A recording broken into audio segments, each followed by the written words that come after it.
Ribut-ribut soal putusan batas usia calon presiden dan wakil presiden membuat Mahkamah Konstitusi membentuk Majelis Kehormatan MK.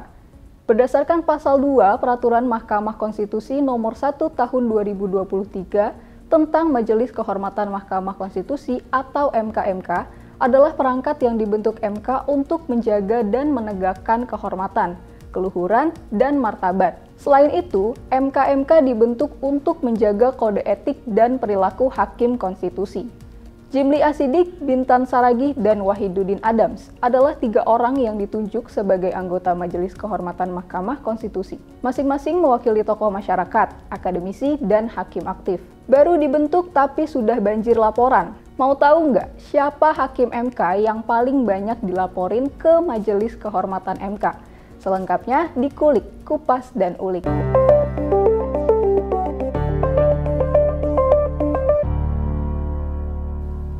Sejarah dibentuknya MK berawal dari ide Hans Kelsen saat menjadi anggota Chancellery dalam pembaharuan konstitusi Austria.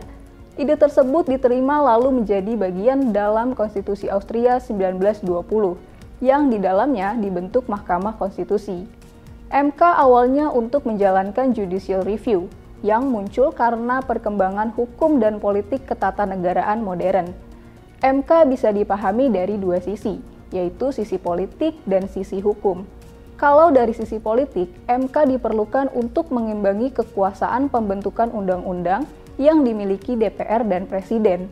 Kalau dari sisi hukum, MK sebagai salah satu konsekuensi perubahan dari supremasi MPR menjadi supremasi konstitusi. Belakangan ini MK emang lagi jadi sorotan. Sebelum heboh soal batas usia capres-cawapres, MK sudah jadi sorotan terkait beberapa persoalan, seperti batas usia pernikahan, larangan nikah beda agama, masa jabatan pimpinan KPK, sampai kampanye boleh dilakukan di lingkungan pendidikan. Bukan cuma lembaganya yang jadi sorotan, tapi hakim-hakim MK pun gak lepas dari sorotan masyarakat. Bahkan Ketua MK Anwar Usman jadi yang terbanyak dilaporkan. Menurut Ketua Majelis Kehormatan MK Prof. Jimli Asidik, sampai hari Senin 30 Oktober 2023 saja, sudah ada 18 laporan yang dilayangkan kepada Hakim MK Anwar Usman terkait dugaan pelanggaran etik. Sidang dugaan pelanggaran etik Ketua MK Anwar Usman dilakukan sebanyak 2 kali.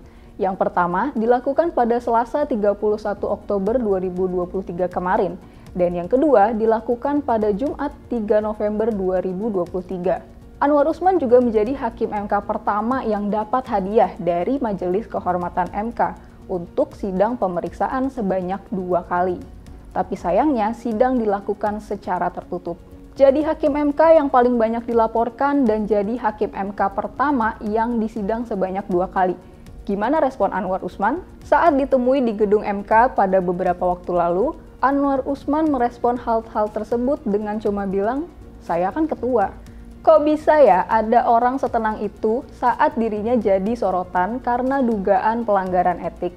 Emang boleh setenang itu? Ajarin dong, Puh. Hubungan keluarga antara Ketua MK Anwar Usman, Gibran Rakabuming Raka, yang merupakan paman dan keponakan, dan antara Anwar Usman dengan Presiden Joko Widodo yang merupakan saudara ipar, dikhawatirkan ada konflik of interest dalam penanganan perkara-perkara yang ada di MK. Kalau sudah begini, kira-kira seberapa independen Majelis Kehormatan MK memutuskan gugatan publik terhadap Ketua MK? Sebagai wakil Tuhan di muka bumi, semoga hakim-hakim di Majelis Kehormatan MK bisa independen. Begitupun dengan hakim-hakim Mahkamah Konstitusi itu sendiri. Kalau menurut Sobat Esensi, kira-kira para hakim Majelis Kehormatan MK bisa independen nggak? Coba kulik di kolom komentar.